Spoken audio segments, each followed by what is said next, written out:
Jiu-Jitsu fans.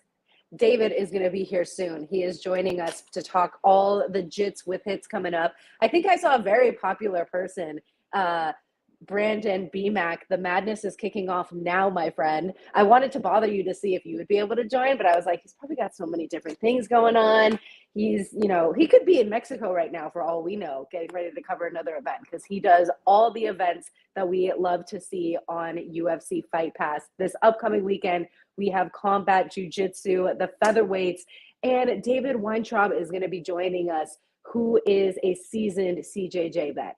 He is the guy who has one of the bloodiest matches in Combat Jiu Jitsu history, which BMAC was there for as well.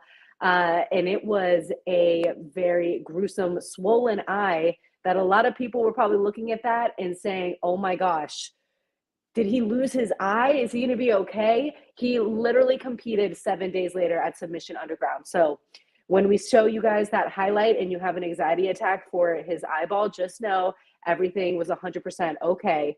And things were able to continue on because the lightweights, that was the lightweight tournament. Now David is going to be going to the featherweights. But before we go into all that, I do want to talk about some jiu-jitsu news that's going on. First and foremost, we got to talk about Gordon Ryan kind of just randomly coming at Fionn Davis for like no reason. Like, you couldn't just be quiet, Gordon. We love you for your jiu-jitsu, but not these takes on pay with jiu-jitsu, the discrepancies between women and men's jiu-jitsu.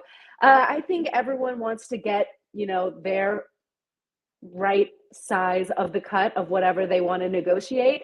And just to give you guys a little tease on what was seen, because I know a lot of YouTubers, they tend to not have Instagram. And when you don't have Instagram, it is very hard to stay involved with everything jiu-jitsu news, because a lot of the trash talk that goes on, a lot of the ADCC news that goes on is on Instagram. So that is a very prime spot. So just to give you a little teaser on what we'll be talking about later in this podcast, this is what the stories were. So this is basically what Gordon Ryan posted, and he says, oh no, I'm canceled. He's basically made that post not to shit on women's jiu-jitsu, but just to say that there's no, stars in the scene that are, worth the value that they're asking for or something like that. So that's a little tease on what we're going to get. I'm a big Fionn fan. I ran into her at the LAX airport one day, or I think the Miami airport. So if you come at Fionn, you're coming at all the jiu-jitsu girls in the world. But I do understand Gordon's point as well. So we will talk about that. And then we will be talking about the PGF, the Professional Grappling Federation, and dropping bangers of news. I have a great content piece coming up that was edited by Michael Plaster. He is the man with the plan, all things post-production. So we have a great piece coming out to my Instagram tomorrow, YouTube. But in the latest and greatest news for PGF, they have released their rankings. And, we got a little drama in the comments section. We had PJ Barch ranked at number 1 and Andy Varela at number 2, and the list goes on. And the reason why this is important is because it'll determine the order with the draft that they'll be able to pick that. So before we get into all the other PGF stuff, I do have my guest online. He is going to be getting ready for Combat Jiu Jitsu 2024, the featherweights. He is as OG as they get. He's been competing in Combat Jiu Jitsu for a while now. So please welcome to the stage. It is none other than David Weintraub. How are you, my friend? What's up? I'm doing great. How are you? It's so good to see you again. The last time I saw you was at a High Rollers event. You did, you took some alternative medicine to get you pumped up for that match. And I think that's very inspiring because I've experimented with doing that as well. But what have you been up to since then? I feel like it's been so long. Yeah, absolutely. I've been fighting a lot of combat jiu-jitsu. I've been traveling a lot, fighting under IBJJF as well. Worked my way up to the number 5 black belt ranking under IBJJF. Just really focused on this next tournament that's coming up this weekend. And when you got the call, is it very easy for you to make that featherweight weight? Because I know you've competed too sometimes at lightweight.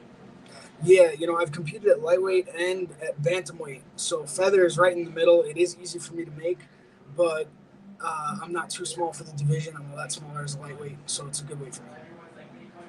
And I love your outlook on combat jujitsu because you kind of view it as the best way that we can be doing jujitsu. You got the slaps in there, and there comes a lot of strategy with that game. You're someone who has a lot of experience in this realm at this point. So, when you're looking at the strategy for combat jujitsu, how do things change for you with the hits involved? Man, so under grappling rule sets, when people are really good under grappling rule sets, small details tend to decide most wins and losses. Not all, but most. And so people tailor their strategies to the details of the rule set, and things become very sport specific. Things become very, that's like the complaint that you get about it, things not being realistic, or oh, this guard wouldn't work, or that guard wouldn't work. You know, strategy in combat jiu-jitsu is very, very straightforward. You need to be doing more damage and taking less damage than your opponent at all times, and you need to be more efficient with your energy in doing that damage and in avoiding damage. You need to be more efficient with your energy than your opponent, because the first one to become exhausted or the first one to simply take too much damage is the one who's going to lose. Uh, it's much simpler in my opinion. And I saw in the viral clip that you were a part of one of the bloodiest matches that we've ever seen on Combat Jiu Jitsu.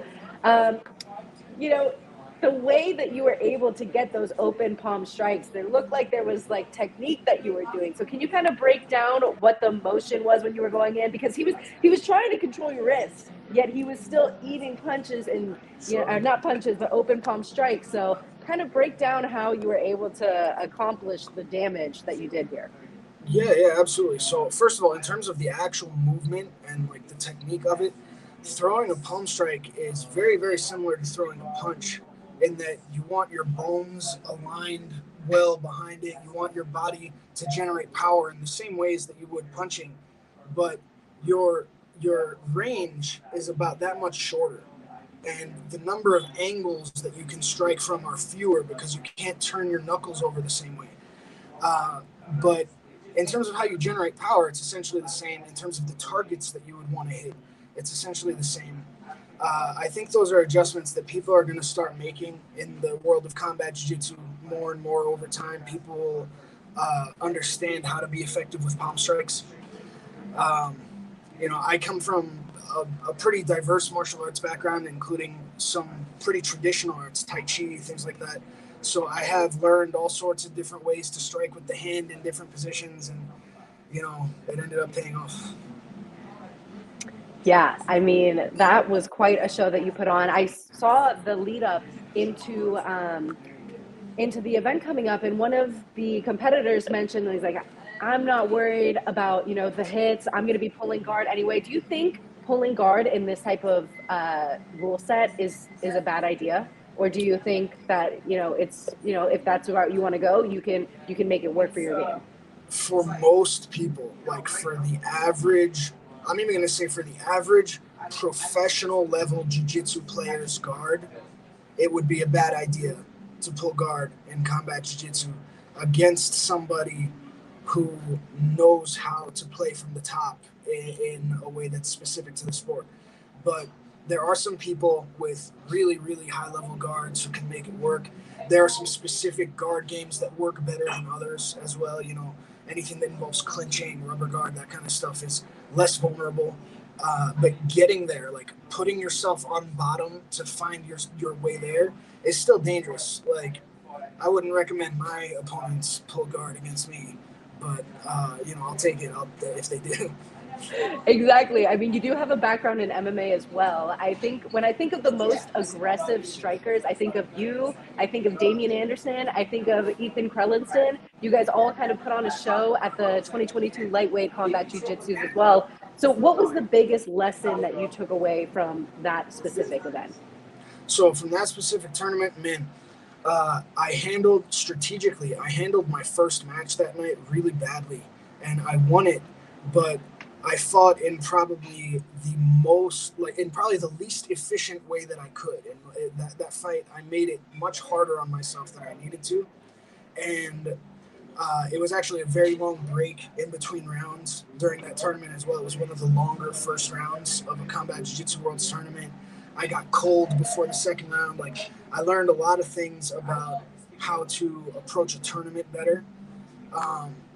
You know, that night I fought Damien in the second round, and he was able to get that win. And then he went on and lost to Ethan in the next round, who won the whole thing. And it was a good experience. You know, Damien's very high level. It was good to get in there and mix it up with him. There's always something to learn from that kind of a fight. So. And back to lightweight, I think back to 2020. Yeah, 2020 is where I got this highlight. And this is the first time that I had ever seen the Buggy Choke. And it's funny because Ty even calls it just a pretzel. You got to call it a pretzel. I don't really know what it's called. And I feel like all the Buggy Choke hype kind of started, or it really like started to gather after, you know, Jay and Renee. But this is the first time I saw it. And I feel like this is like really the first time that people started to notice this type of stuff. Yes, totally. That was the first time a lot of people saw the Buggy Choke, and it was the first time it was successfully executed in a high level event. Really, like, for the championship. It was insane. That was my first time at Combat Jiu Jitsu Worlds, so I was there live, and that was an incredible moment. The whole place, half the room didn't even know what had happened, and the other half of the room couldn't believe it.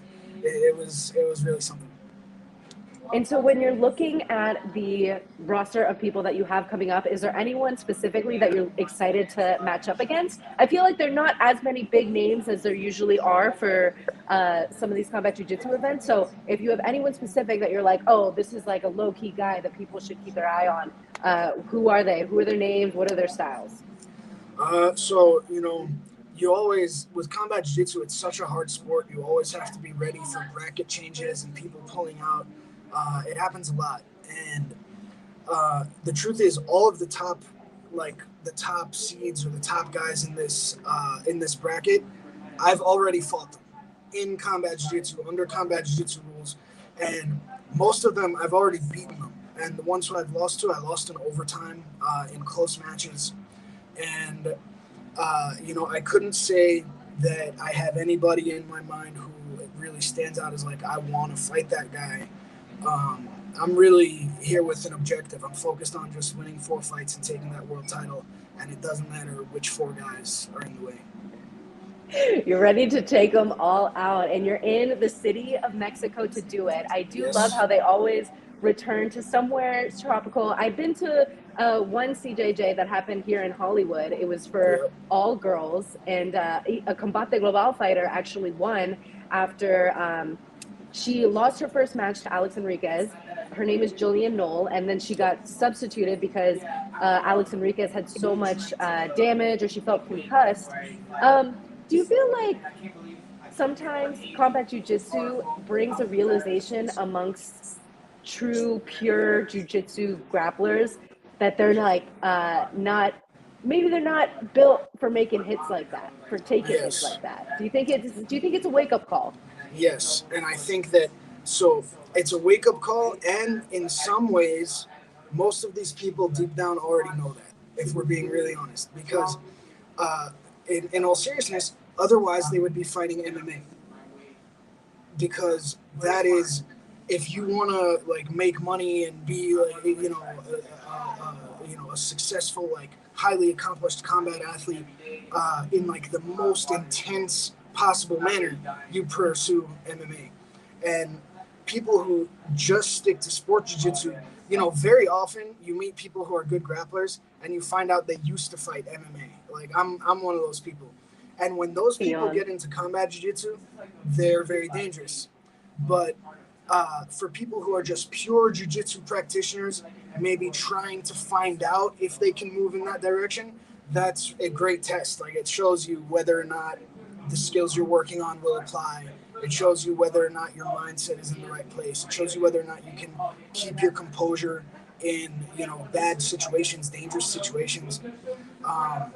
And, some people jump into combat jiu-jitsu and learn those lessons the hard way. Some people jump into combat jiu-jitsu and they find out they're actually tough people.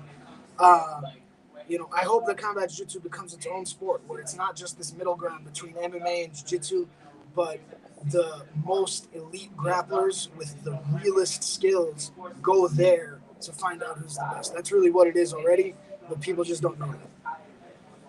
I love that. And when I visited 10 Planet HQ this past week, I got to talk to Fedor Nikolov a bit, and he is sold on the idea that combat jiu-jitsu really is the future for jiu-jitsu because it does bring that entertainment factor. I think there's a bunch of different people who might, disagree with that a little bit. If, you're a jiu-jitsu purist fan and you can watch, just the pure grappling aspect of it. But I think, there are a few people out there that view combat jiu-jitsu as the most entertaining form of grappling that they can witness. So obviously we're going to see an evolution in a bunch of different promotions and a bunch of different outlets that we get to see. But combat jiu-jitsu has been on UFC Fight Pass for a while now. You have gotten to experience that. What is the experience working and being able to perform on a platform like that? But before you say, we want to acknowledge our people in the chat. Hi, Richard. How you doing? Thank you for joining us. Me, David here, West Martin TV on the ones and twos, helping out with this live stream. So yeah, let us know what it's been like being able to showcase your skill set on a platform like UFC Fight Pass. Sure. So first of all, it is not even debatable that combat jiu-jitsu is the most entertaining grappling format. For spectators, there's no doubt, because everybody who watches it understands what's going on, even if they don't know jiu-jitsu. And that's not true of any other grappling rule set. But, Fight Pass, on top of that, Fight Pass is the best platform you can be on in combat sports. It's the way to grow the sport, because you get people signing up for Fight Pass who are not grappling fans. They like Muay Thai, they like boxing, they like MMA, and they can still fall into it and just come across your event and see it and realize how exciting it is and how cool the event is. Every time I've fought on Fight Pass, I've been treated like a professional. I can't say anything negative about my experiences with Fight Pass, and particularly with Combat Jiu-Jitsu Worlds. That's really Combat Jiu-Jitsu is the best I've been treated as an athlete, really pretty much anywhere. I love that for you. I love that they're quick to choose you to be involved in it, because obviously you have some of the greatest highlights that we've seen, and it's going to be a great event come Sunday, March 24th. Shout out to my brother, that's his birthday. But another event that I kind of want to get your opinion on, because the rankings are out for the PGF, and their names that you're, I'm sure, familiar with. You probably trained a few of these guys, competed against some. I do remember seeing your match with, I think you competed against PJ Barge, right? Yeah, I fought PJ in my first time at Combat Jiu Jitsu Worlds. I've fought a few guys from this list, even though I'm a lot lighter than them.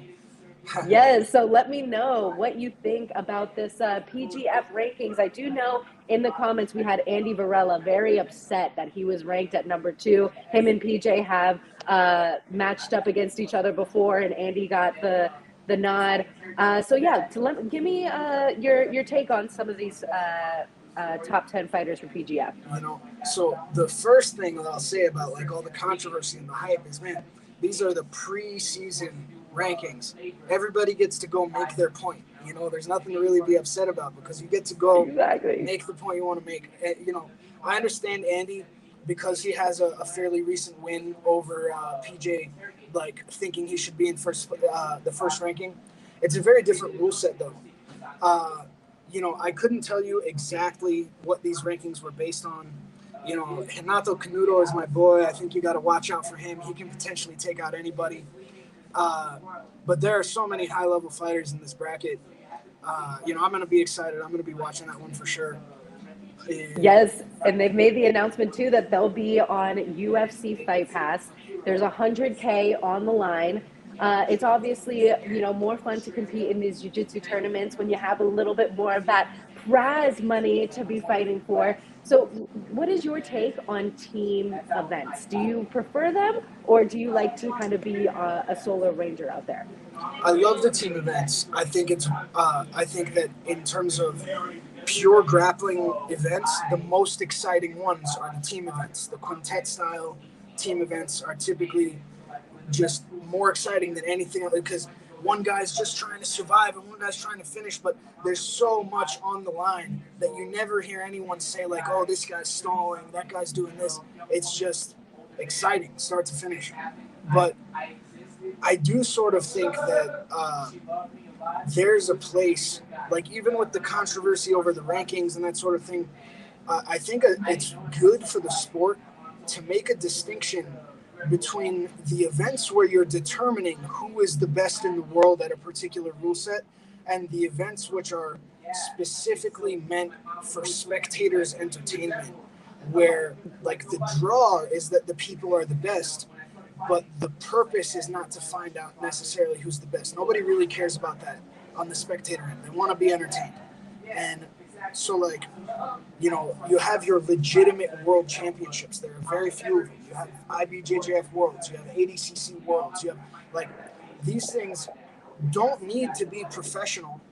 And just like the Olympics is not professional. Like, these things are vitally important for the sport to maintain the competitive integrity and find out who stands where.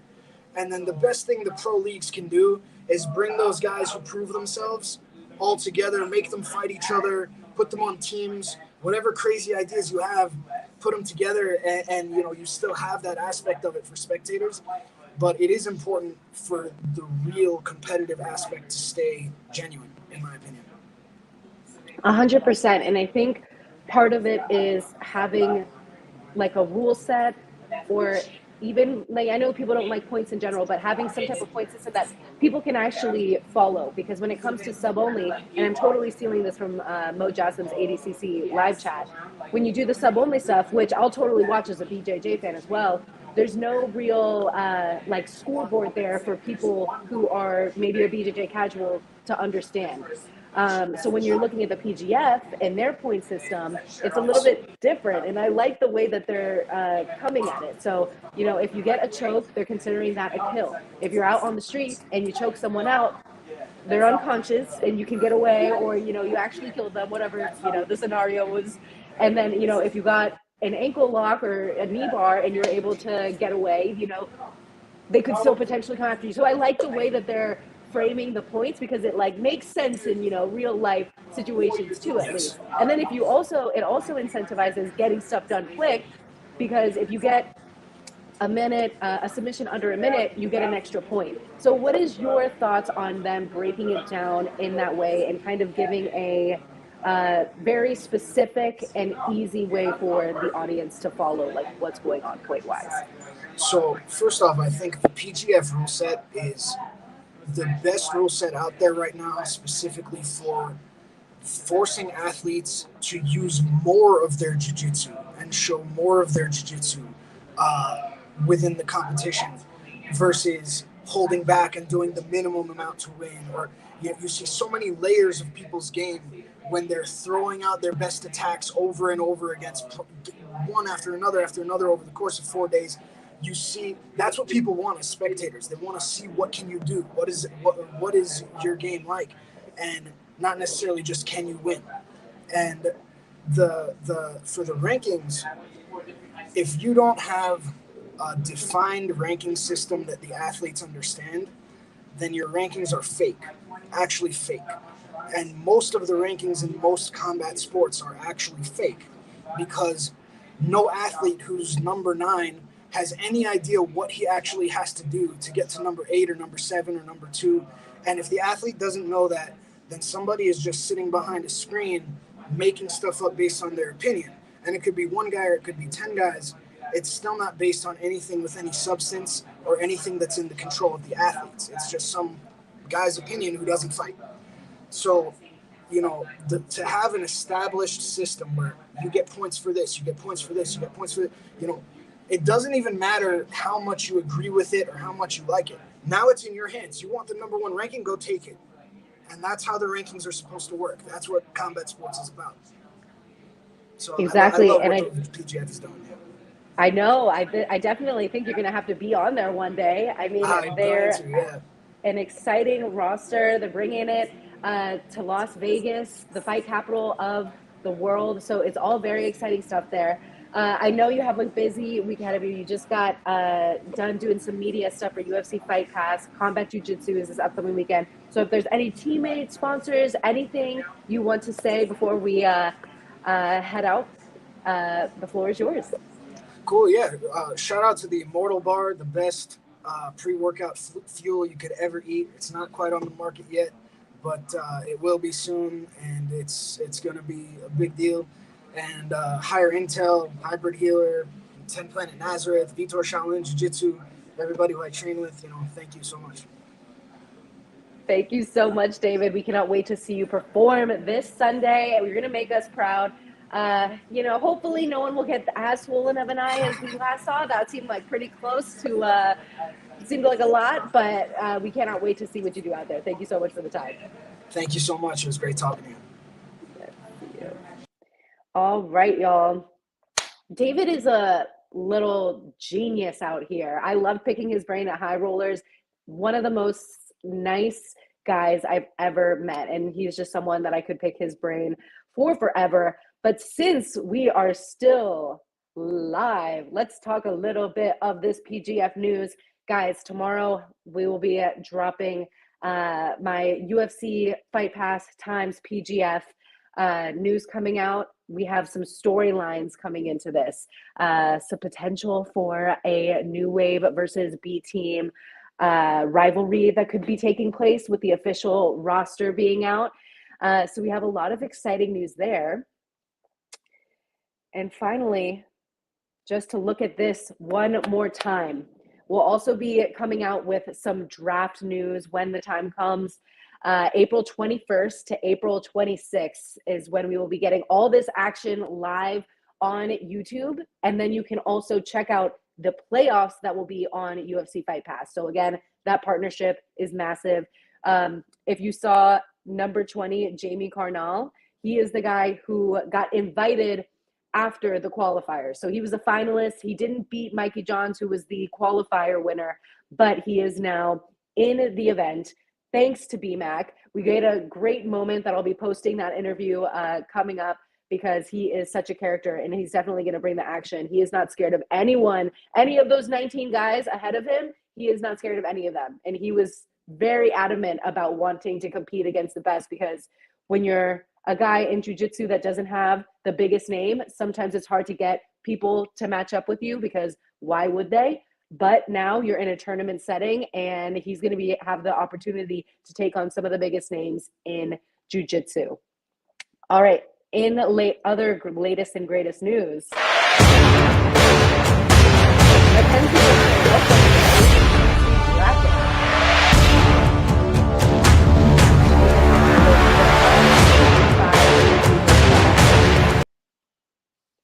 Big news. That's great for grappling. Everyone loves to see Mackenzie Dern do her thing and to do it on the biggest stage. It'll be in T-Mobile Arena. She's coming back to her roots, getting to support women's jiu-jitsu and put on a show.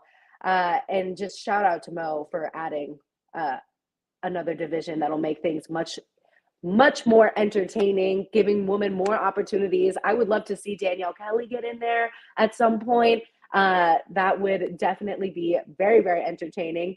And last but not least, La Loba is returning May 11th. Guys, if you can follow Combate Global on TikTok, add them on Snapchat. I run that as well, Combate_global. That is where you're going to get all the news of the recent stuff that's been going on. Me, but then they turn their back. You don't want to miss La Loba. She is going to be fighting Alejandra Lara, who is a former Bellator title challenger. So this is going to be her toughest test to date. And she is known for her boxing, but now she is also, working in her guillotine skills, as you can see here. Arm in, and she still manages.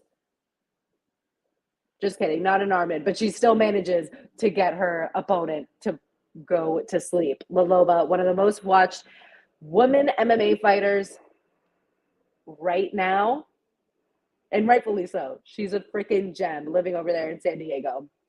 All right, y'all. That was a fun live chat. David's the freaking best. Shout out to him for joining me today. We'll be in touch for all the PGF news coming up.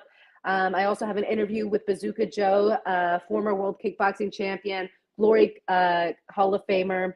He has so much insight and is like so fun to pick the brain of if you're into striking. So jiu-jitsu nerds, if you want to, start, testing the waters and some striking, prepare for some combat jiu-jitsu action this Sunday, we're going to have Bazooka Joe's interview out this Sunday.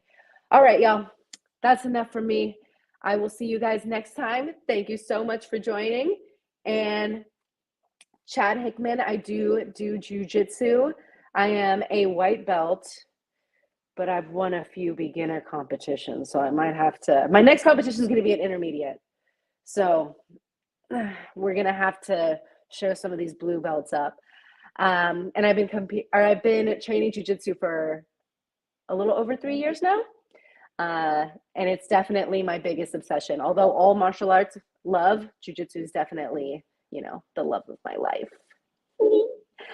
All right. We'll see you guys next time.